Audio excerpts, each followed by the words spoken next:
There's a chapter on evolutionary arms races, which I think is a very important idea in evolutionary theory. It's arms races between, say, predators and prey, or parasites and hosts, that have built up the complex illusion of design that we so admire in things like lions and leopards and the antelopes that they chase.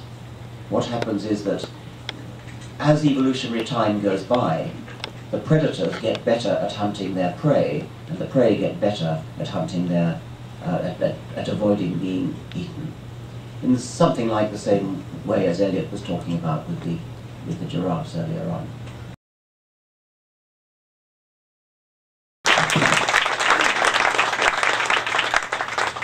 What's your name? Elliot. How old are you? 7. And Elliot, can you tell us, when did you first hear about evolution? Just an hour ago. So, Elliot, what is evolution? It's when an animal has a baby and it has an advantage that not one of the other animal has, and it has a baby, and then that baby has the same advantage, and it spreads on, and then that advantage pretty much takes over.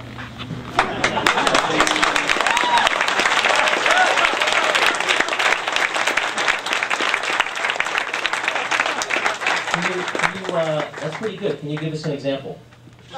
Okay, so say a giraffe is born with an extra long neck. It can get leaves that other giraffes can't get. So it's more likely that it's gonna live longer than the other giraffes. And then it has babies with extra long necks. Then it goes on, and then that animal pretty much takes over.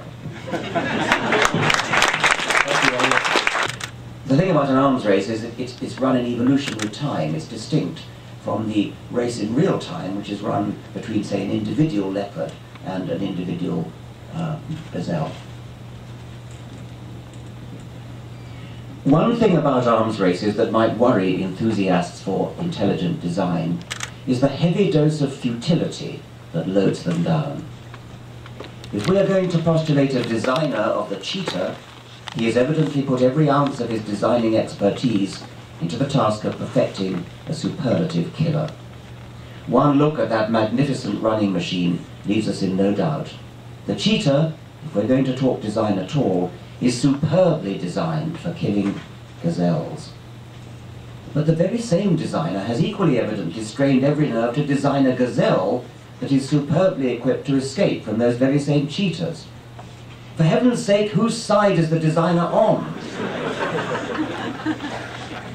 When you look at the cheetah's taut muscles and flexing backbone, you must conclude that the designer wants the cheetah to win the race. But when you look at the sprinting, jinking, dodging gazelle, you reach exactly the opposite conclusion. Does the designer's left hand not know what his right hand is doing? Is he a sadist who enjoys the spectator sport and is forever upping the ante on both sides to increase the thrill of the chase? Did he who made the lamb make thee? Is it really part of the divine plan that the leopard shall lie down with the kid and the lion eat straw like the ox? In that case, what price the formidable carnassial teeth, the murderous claws of the lion and the leopard? Whence the breathtaking speed and agile escapology of the antelope and the zebra? Needless to say, no such problems arise on the evolutionary interpretation of what is going on. Each side is struggling to outwit the other, because on both sides, those individuals who succeed will automatically pass on the genes that contributed to their success. Ideas of futility and waste spring to our minds because we are human and capable of looking at the welfare of the whole ecosystem. Natural selection cares only for the survival and reproduction of individual genes.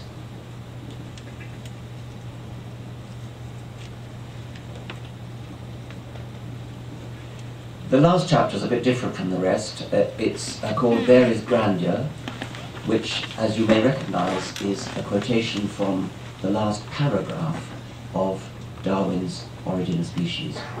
And in my last chapter, I take Darwin's last paragraph, I take every sentence in sequence, each sentence in sequence from Darwin's last paragraph becomes a section heading of my last chapter, and the section itself is an exegesis of that sentence. I'm just going to read the final page of the book now. The fact of our own existence is almost too surprising to bear. So is the fact that we are surrounded by a rich ecosystem of animals that more or less closely resemble us, by plants that resemble us a little less and on which we ultimately depend for our nourishment, and by bacteria that resemble our remoter ancestors and to which we shall all return in decay when our time is past.